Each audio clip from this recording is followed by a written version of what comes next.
inmate at the Virginia Department of Corrections, Red Onion State Prison. To accept this call, press 0. This is Red Onion Randy. I hope you enjoy listening to my podcast. Thank you for tuning in. I received a bunch of questions from listeners, and today I will spend some time answering those questions. The first one comes from Michael. What exactly is the step-down program? Well, Michael, the step-down program is a program where guys who have been in solitary confinement for so long that they don't feel comfortable, or the administration doesn't feel comfortable putting them back into a straight general population setting. So you have 2 to 3 phases. Phase 1 is where you're in a single cell. Everybody in that pod is in a single cell. You will not have a cellmate in phase 1. And they'll slowly bring you out for pod rec with other guys so you can get used to being around people again. Because that's the major problem with being in solitary confinement for so long. You're in that cell by yourself. You're not used to being around people. And when I first got released from solitary confinement, guys would just walk by me and they're not paying attention. They're just not even thinking about me, probably don't even see me. But because they walk too close to me, I almost spin. I clench my fist. I'm getting ready to punch them because they walked up on me.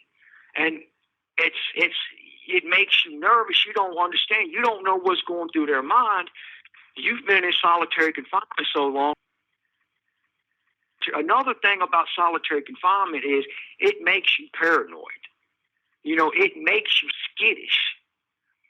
They sort of recognize that, and they'll bring you out into phase 1, and they'll slowly integrate you back into being around other people and talking to people face to face. And that right there is a really weird experience. And most guys who've done a lot of time in solitary, we struggle to look people in the eyes because we're so used to talking to people either through the vent system, the duct system, or through the side of the door. You don't actually see the person you're talking to, you just hear the voice. So that's what step-down program is. And phase 2 of the step-down program would be where you come out with more guys. Like say phase 1 would be 4 or 5 guys at a time. But phase 2 would be everybody on the bottom tier. And then phase 3 would be where you have a cellie. And then from phase 3, you go back to a general population setting, the same as everybody else. I hope that clarified and answered your question.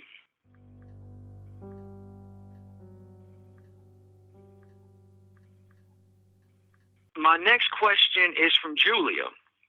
And Julia asked, when a person is in solitary confinement, I spoke about 5 years is when a person really starts to go crazy. She would assume that someone would start to go crazy after 5 days, and how did I keep from going crazy? That's a good question, Julia. The thing about being in solitary confinement is this. You're trapped in a cell by yourself. You don't see anyone. Except on occasion you see the COs when they make rounds, or they'll bring a tray to you or whatnot. But all of your communication is done over an AC vent between the cells or through the side of the door. So you don't get to look a person in the eyes. You don't get to read a person's facial cues or their body language. So you don't have that to go on. So you don't understand. You don't know if a person is lying to you. It's hard to tell if they're joking with you or being serious, because all you hear is just the voice. And after a while, that voice is it's a disembodied voice. It's like talking to a ghost. Now, I don't believe in ghosts, but that's just my way of giving you an example so that you can understand what it's like in solitary confinement. Now, because you don't have these social cues, these visual cues, that voice basically starts to turn into a voice in your head. And as any psychiatrist would tell you, that is not a good thing. You don't want to hear voices in your head. So when you solitary, and especially if, like I said last podcast, if you don't have a television, if you can't get magazines, if you can't get some commissary to help compensate for the food from the kitchen, all of these factors weigh on you. They start to break you down. And it takes time. Because when a person first gets locked up in solitary, usually they're angry. And anger will actually help you last longer in solitary than just accepting it would. Because when you're angry, it gets you all riled up and you're just focused on your anger. You're not focused on being in the cell by yourself. Once you get past that anger, eventually everyone gets past that anger. That's when the walls start closing in. That's when you start to wonder, is this a real person I'm talking to on the vent? Or is this a voice in my head? Am I imagining this? And that's when people start to go crazy because they start to lose their grasp on reality. That's when it starts to affect them and it starts to twist them.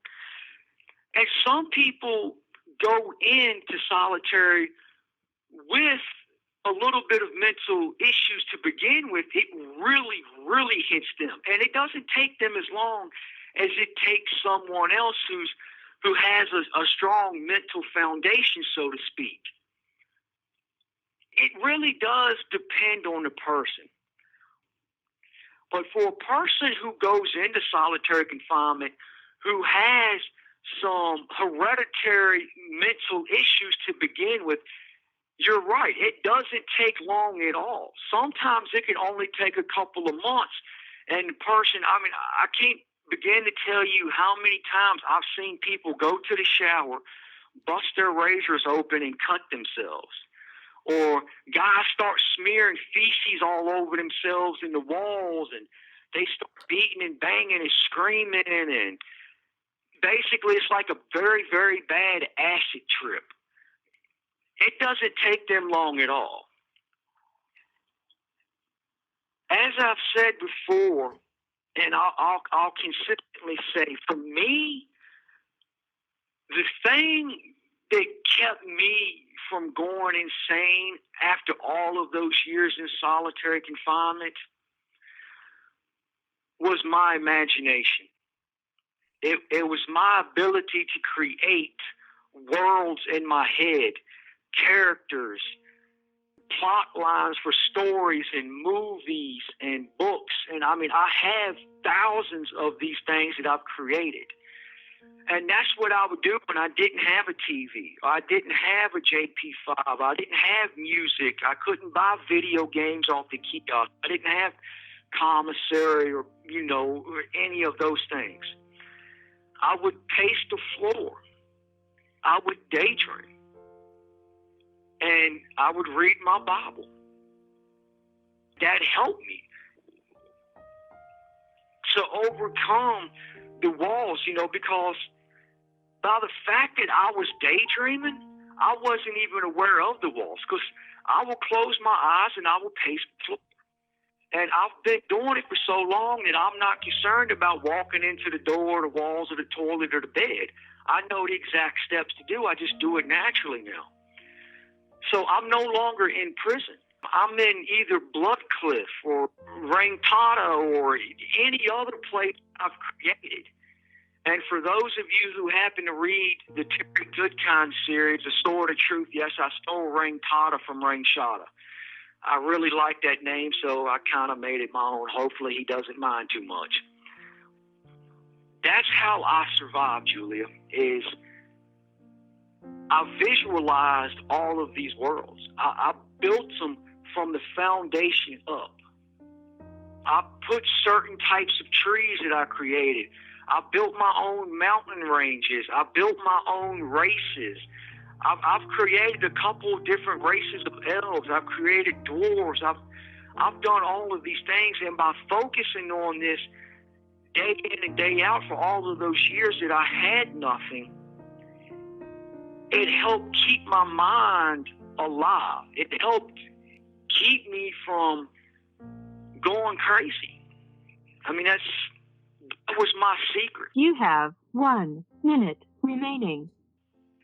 Unfortunately, that's all the time we have. Julie and Michael, I'd like to thank you for your questions. And for those of you who would like to write in and ask me questions, please do. I will answer them as soon as I can. This has been Red Onion Randy. Please go check out my website, redonionrandy.com, and thank you for listening. Take care and stay safe.